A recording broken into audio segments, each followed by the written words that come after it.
মধ্যপ্রাচ্যের আকাশে যখন একের পর এক ক্ষেপণাস্ত্র, তখনই মক্কায় বসল নতুন নিরাপত্তার সমীকরণ। সৌদি আরব, তুরস্ক ও পাকিস্তান স্বাক্ষর করেছে মক্কা যৌথ প্রতিরক্ষা চুক্তি। ৩ দেশের ঘোষণায় বলা হয়েছে, এক দেশের ওপর সশস্ত্র হামলা হলে সেটিকে ৩ দেশের সবার উপর হামলা হিসেবে বিবেচনা করা হবে। এই ঘোষণার পরই প্রশ্ন উঠেছে, তাহলে কি জন্ম নিল মুসলিম ন্যাটো?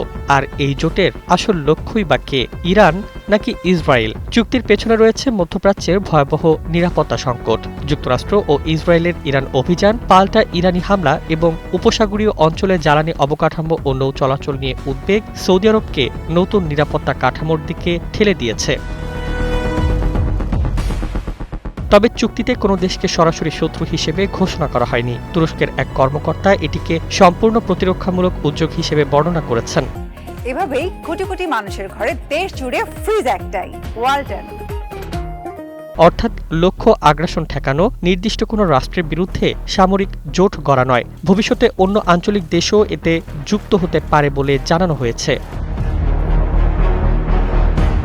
৩ দেশের শক্তির সমীকরণও বেশ তাৎপর্যপূর্ণ। তুরস্কের রয়েছে শক্তিশালী সামরিক ও প্রতিরক্ষা শিল্প, পাকিস্তানে রয়েছে পারমাণবিক সক্ষমতা ও দীর্ঘ সামরিক অভিজ্ঞতা, আর সৌদি আরবের হাতে রয়েছে বিপুল অর্থনৈতিক শক্তি ও প্রতিরক্ষা বিনিয়োগের সামর্থ্য। এর সঙ্গে রয়েছে পুরনো সামরিক সহযোগিতাও। পাকিস্তান দীর্ঘদিন ধরে সৌদি বাহিনীকে প্রশিক্ষণ ও কারিগরি সহায়তা দিয়ে আসছে। তুরস্কের কাছ থেকেও সৌদি আরব ড্রোন ও অন্যান্য প্রতিরক্ষা সরঞ্জাম কিনেছে।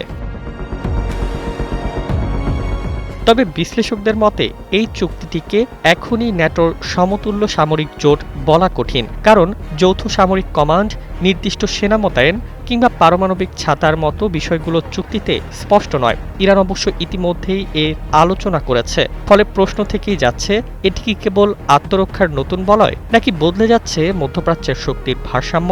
উত্তর মিলবে চুক্তিটি বাস্তবে কতটা কার্যকর হয় তার উপর। Desk report, Bangladesh bulletin.